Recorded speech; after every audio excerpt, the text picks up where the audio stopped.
Hey everyone, I am pro photographer Ian Plant, your host of PhotoMasters, and I'm joined today by Taya, our managing editor. And we have a very special guest on today. She is an amazing photographer who specializes mostly in black and white photos.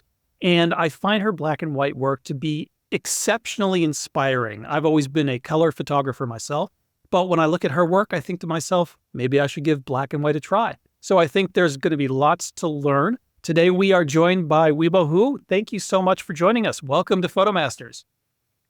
Thank you very much, Ian and Taya. Thanks for having me. Really appreciate they'll ask me to do this. Well, fantastic. We'll get started the same way we always get started. Let me ask you to tell us a little bit about how you got started in photography, your origin story as a photographer. Yeah, it goes back to 1998 when my parents came to visit me in US from China. So I took them to a road trip, which I planned for a while. I took them to see all the iconic places such as Grand Canyon, Yosemite, and so on and so forth. I brought a point-and-shoot camera with me. The sceneries were great, but the photos did not turn out to be great. So I was very disappointed. So I started to think how I could improve my pictures. Shortly after I bought my first SLR, at that time it was still a film camera. And I started reading a few books, and also I took a few classes from my local UCSD extension. They have a great photography program. So I fell in love with photography from there. So that's how I started. Well, this is an answer we get from a lot of photographers. It never ceases to amaze me how amazing photographers tell us how they started off by taking some photos and being really disappointed with the results. So all of us started as bad photographers. We worked our way up to True. becoming much better True. than we started. So, that's the path that we all have to walk. You don't just, naturally become an amazing photographer. You've got to work at it. So how did you get into black and white photography? So I know you do some color work, but most of your work is Yeah. black and white. What is it about black and white that attracts you? It just came naturally. It's very hard to answer that. I just noticed, over the years whenever I saw people's work, if it's a great black and white image, I seemed to respond much stronger towards it. Whenever I see a great black and white image, it felt like my heart would skip a beat. So after this happens over and over, I start to think maybe I had something just naturally towards black and white, just towards tones. And I also started to think how I can use black and white myself to convey that type of emotion to the viewers. And on top of it, how I can use my image to evoke that level of response from the viewers as how I experience. So I think just came naturally. And after I start practicing it or intentionally doing black and white photography for a while, I also noticed that it helped me to discover the creative side of me that I did not even know I had. Because as you probably all know, black and white photography really depends on each photographer to make a lot of decisions to how to interpret a color reality in tone. So that basically gives me creative tool to create a black and white vision from a more visible color reality. And I find this process very interesting. And I just like it. I think it really clicks with me. So yeah, that's probably why I like black and white photography so much. You mentioned earlier that your heart skipped a beat when you first started becoming a photographer when you looked at black and white photos. And I think that for photographers is a pretty clear sign that they should gravitate towards a specific subject. In your case, it was black and white. today, nowadays, when you go to a specific location, does your heart ever skip a beat where you feel like, oh, I need to photograph this? Like, I feel this has black and white potential? Or is it a different kind of feeling that you have then? Yeah. So it definitely certain landscape speaks to me more than others. Um, so it's an interesting question. So as a landscape photographer, of course, we like to go to very exotic places, and they tend to have, very eye-catching landscapes to make great photographs. So, but I find certain landscapes present more certain opportunities for me to create the type of work I just resonate more with me. Like, for example, I like simplicity, and I think extracting simplicity from our complicated and more chaotic natural environment can be challenging a lot of times. So it requires a lot of practice to learn how to extract simplicity from the complexity, and it takes time to do it.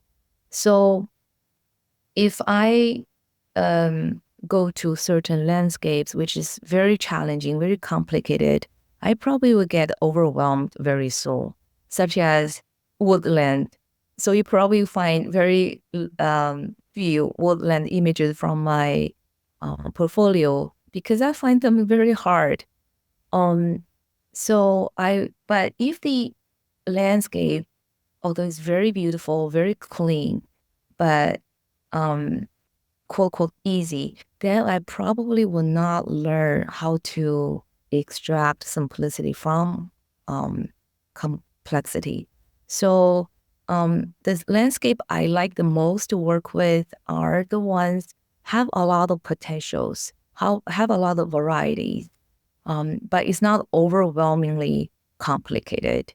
There's certain landscapes which I always say can be great teachers and which I learn from are not overwhelmingly complicated.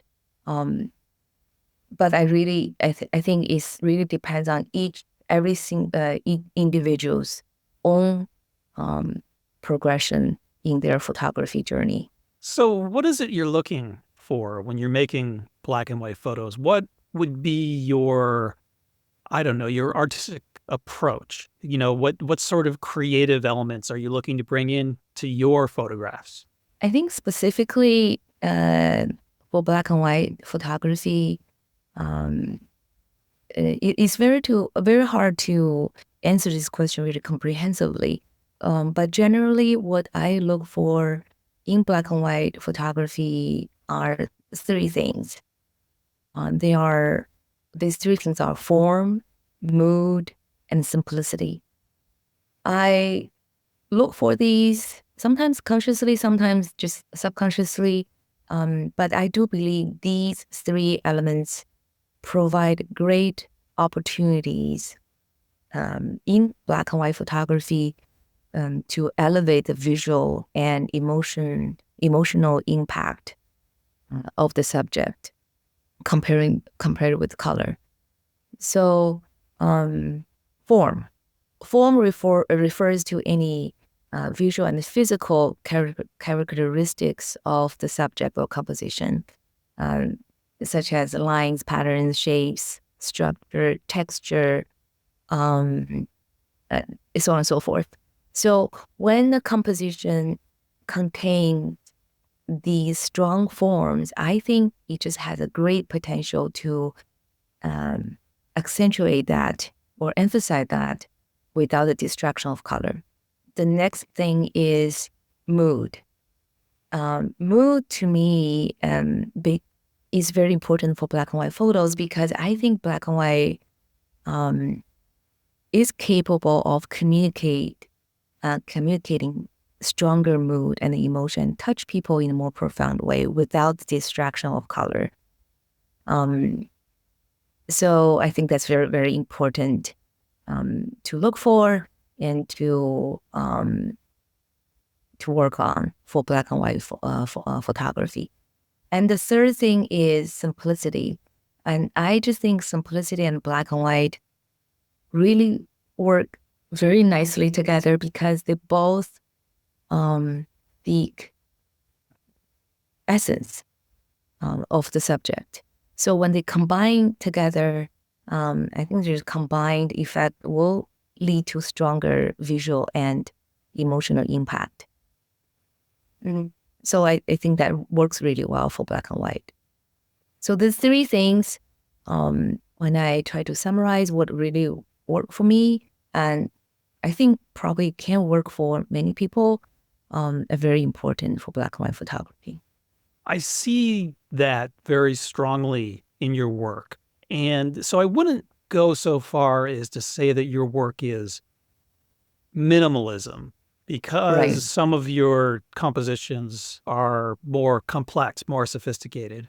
But I definitely see a minimalist approach in some of your images. So, for example, this photo here definitely is focused on form, the very strong shapes created by the shadow and the light.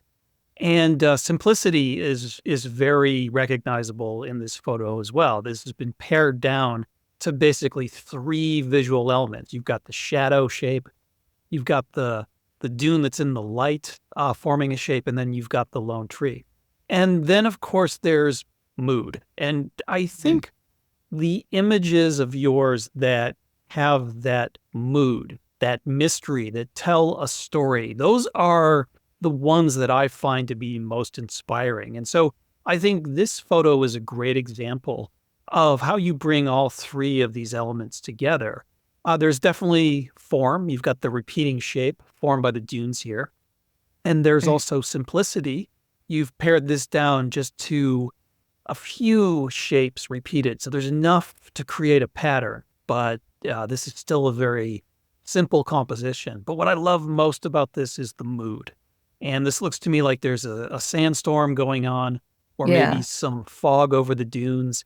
And it really tells a story. And, the contrast here is pretty soft. Black and white photography is often characterized by extreme contrast to achieve that tonal separation, to help separate all of these grayscale tones. But this image doesn't rely on very strong contrast. But I think it's very successful as a black and white photo. So tell us a little bit more about this photo. Sure. So as you said, definitely there was a light sandstorm. When I say light, because I could still see the dunes. I had been in much bigger sandstorm, which I could not even see the nearest sand dunes next to me. But here I could still see quite far. But because of the sandstorms, they kind of yielded a lot of background details. So naturally, it made the scene simplified. So, as you mentioned, my main focus for this image is to accentuate its mood.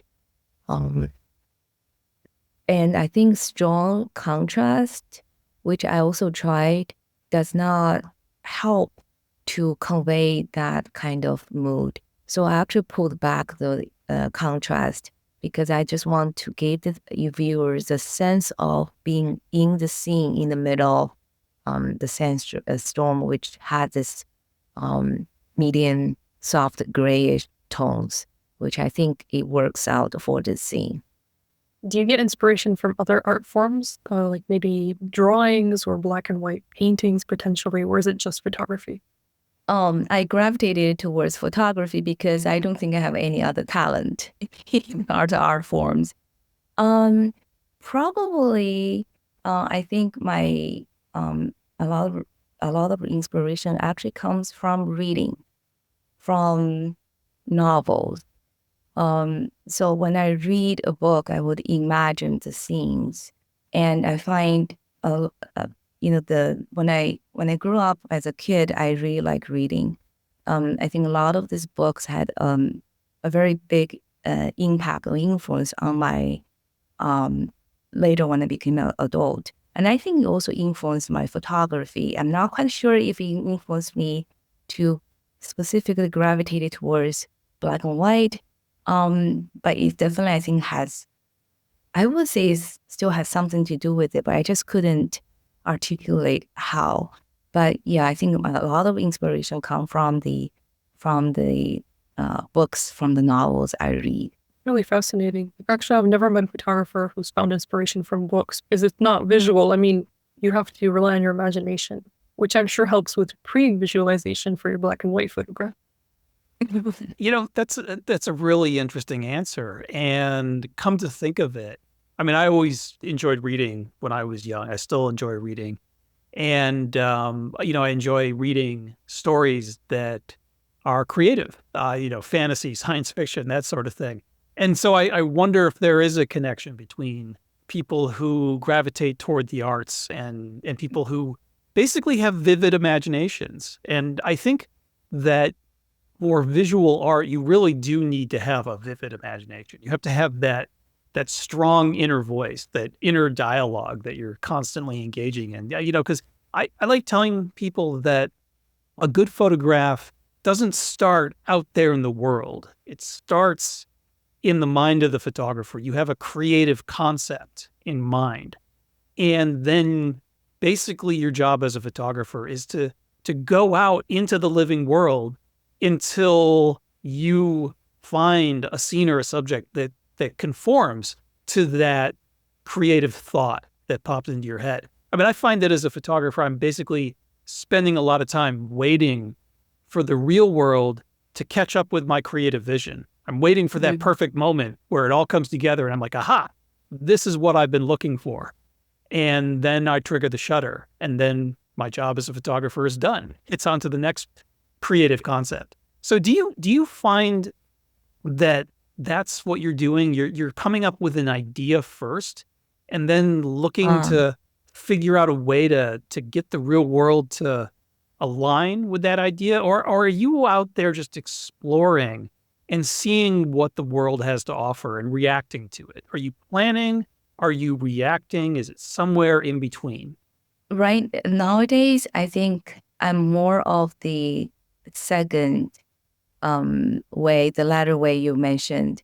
I'm more just, I still plan. I plan so I could be in the vicinity of the right place around the right time.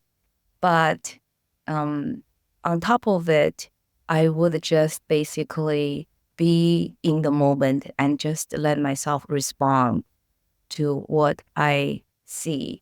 I'm more of a visual person. I just want to respond to what I see in the field. Obviously, I think every photographer would imagine perfect sceneries in their mind, trying to capture those. But I usually would get disappointed because for me, a lot of time these perfect scenery don't happen. So, but I find I get some of my favorite photographs were created when I just let everything go, when I just respond to what I encountered, what I see in front of me. So I think that works out for me. And on the other hand, I think my intuitive response made my images different than other people because that's my response, right? And I think if I stay true to my intuitive response and I have a chance to make my images a little bit unique. Well, I can't think of a better way to end this interview. I think that's great advice. And your images are inspiring. I think your artistic approach is inspiring, and it's got me thinking about new ways that I can approach my own photography. So I think this has been very helpful. And I am so glad that we had you on the program, Huibo. And we're looking forward to talking with you again in the future. Thank you so much for coming on Photomasters. It's been a real pleasure. Thank you, everyone. Thank you very much, Ian. Thank you, Taya, for asking me to do this. I really enjoyed it. Thank you very much. All right. Thanks, everyone. We'll see you again next time. Bye-bye.